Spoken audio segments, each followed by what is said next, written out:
Depuis juillet, il y a eu 3 fuites de données personnelles chez Twitter. Il y a quelques jours, on a appris que plus d'1,4 million d'utilisateurs français sont concernés. Pour en parler, nous recevons à nouveau Baptiste Robert.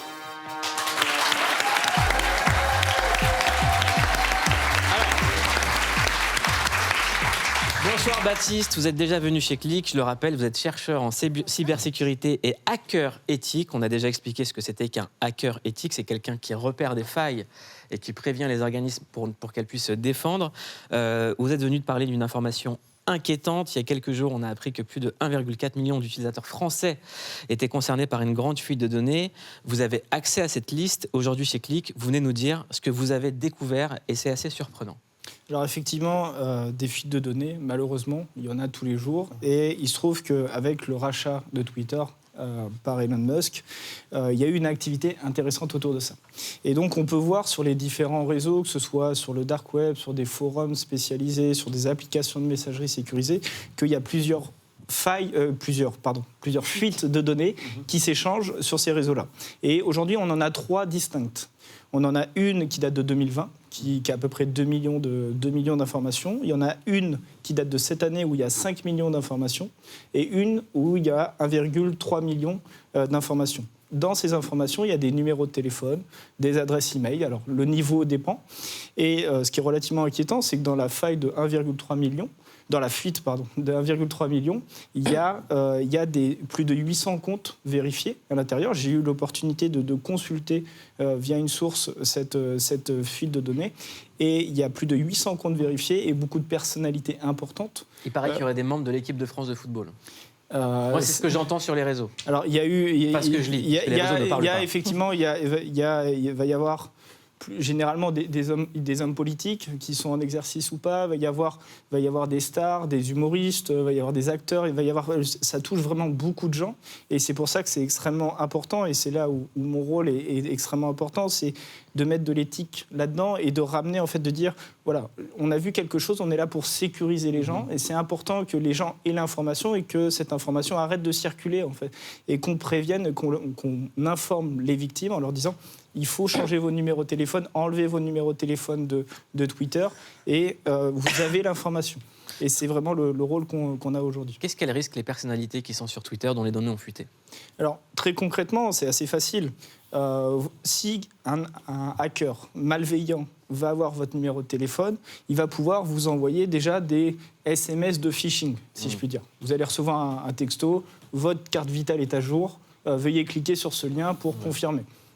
C'est simple, c'est basique. Vous allez cliquer sur le lien et ensuite, il va pouvoir potentiellement vous voler des identifiants, prendre le contrôle de votre téléphone, etc. etc. C'est déjà arrivé une fois avec la Poste, je me suis retrouvé abonné à un club de sport aux Néderlandes. C'est pour ça que t'es si beau gosse. Bah ouais, c'est pour ça.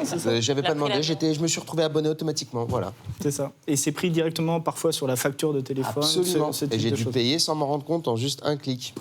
C'est ça. Donc le système est assez vicieux, assez pernicieux. Et donc il y a ce problème-là. Mais après, pour les personnalités, pour les gens plus exposés, et on peut aller beaucoup plus loin quand on a un numéro de téléphone. Et c'est là où il faut faire vraiment très attention. Est-ce que lorsqu'on est une personnalité politique, c'est responsable d'être sur un réseau comme Twitter, en fait, sachant les risques qu'il peut y avoir ? Ça fait partie du métier. Ça fait partie du métier. C'est aussi des métiers de communication, comme vous présents sur le plateau. En fait, votre métier, c'est aussi d'avoir une personnalité publique et donc de communiquer sur ce que vous faites. Après, il y a des réflexes à avoir de sécuriser les systèmes. Il faut vérifier régulièrement qu'on n'est pas dans des fuites de données, vérifier qu'on a bien la seconde authentification qui est activée, donc sécuriser un peu plus les comptes. Comment on peut vérifier ?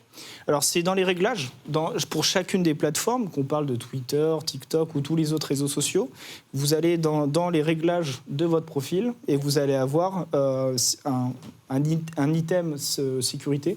Et souvent, il va y avoir activé la seconde authentification.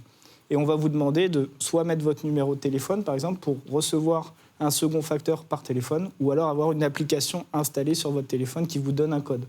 Voilà. Comment est-ce qu'on peut contrer ça ? Par exemple, juste si on n'est pas une personnalité, qu'on est sur les réseaux sociaux, est-ce qu'il faut que tout le monde change régulièrement ses mots de passe ? Alors, changer régulièrement ses mots de passe, pas forcément. Aujourd'hui, c'était très conseillé avant, maintenant on revient un peu là-dessus. Ce qui est sûr, il y a un conseil à donner qui est n'utilisez pas le même mot de passe partout. Il faut avoir un mot de passe différent pour chaque service. Et lorsque l'ordinateur conseille mot de passe robuste, est-ce qu'on peut lui faire confiance? Oui, alors sur ça, vous pouvez lui faire confiance. Ça veut dire que votre mot de passe est difficile à deviner. Par contre, si, par exemple, vous utilisez le même mot de passe partout, mettons que votre adresse email, vous avez une adresse email, un mot de passe.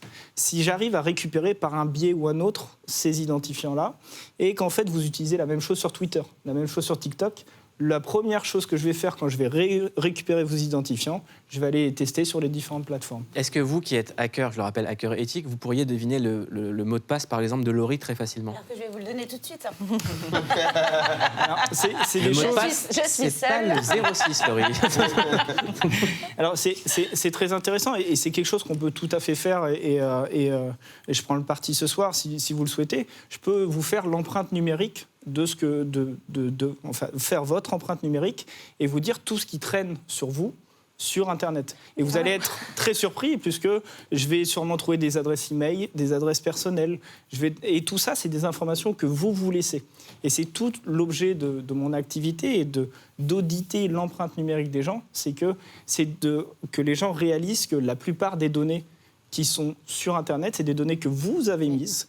Et d'après les conditions générales des plateformes, vous les donnez aux plateformes. Elles ne vous appartiennent plus. Les plateformes qui sont souvent pas des plateformes françaises, des plateformes américaines, chinoises, font du business, gagnent de l'argent là-dessus. Avec les données.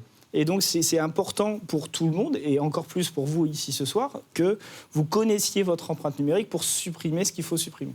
Connaître l'empreinte numérique et savoir ce qu'on a laissé et réussir à contrôler ça, c'est deux choses. Parce qu'on a un peu l'impression qu'on est obligé de vivre avec Internet aujourd'hui, donc on se laisse un petit peu faire quand on nous demande des informations. C'est une différence entre se dire qu'on va complètement stopper Internet et contrôler ça. Comment est-ce qu'on peut contrôler à ce point-là? C'est tout le travail de ce que je fais. En fait, via ma société, notamment Predictalab, c'est qu'on a un outil qui nous permet de faire de la veille sur ces questions-là. Et donc, régulièrement, en fait, on va aller prendre l'empreinte numérique des gens, qui est sur leur demande et avec leur consentement, évidemment, et voir toutes les informations publiques qui sont disponibles.